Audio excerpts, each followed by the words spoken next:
द्यावा आणि बाबांचा आशीर्वाद घेऊन पुढील कर्तव्य राहते. पण आल्याची जाणीव बाबा तुमची कन्या सुकन्या त्या म्हणतात शुभाणी शुभाणी माझा आशीर्वाद सदैव तुझ्या पाठीशी आहे. पण बाबा इथपर्यंत मी आले ना तुमचा आशीर्वाद बरोबर तुमचा आशीर्वाद घेतल्याशिवाय माझी मग त्यामध्ये आशीर्वाद द्या. या जगात देवतुल्य कोण असेल? कोण आई आणि बाबा. म्हणूनच सुपारी देवतुल्य बाबा देवतुल्य बाबा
मला हवा असेल ते मागून घे.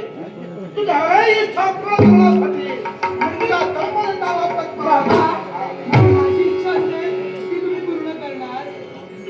पण जरा सांग, इच्छा दोन प्रकारच्या असतात, एक करायची आणि दुसरी वाईट करायची. पण चांगली इच्छा आपलंच पण वाईट इच्छा बाबा कधी कधी दुसऱ्याचा सुद्धा हित करते. जी इच्छा पण दुसऱ्याचा जर त्या फरावर असेल तर माझ्यासाठी तेव्हा ती इच्छा वाईट नाही. इच्छा मागणारे ना ती चांगली. हो बाबा तुम्ही तर इच्छा मला प्रकट करायला सांगितल्यात ना, एकच इच्छा माझी पूर्ण करा. असं काय म्हणायचं? बरेच वर्षाची पुष्कळ दिवसाची इच्छा कराल ना. रामकर येणार नाही. बऱ्याच दिवसाची इच्छा आहे. ती इच्छा मी पूर्ण केली पाहिजे.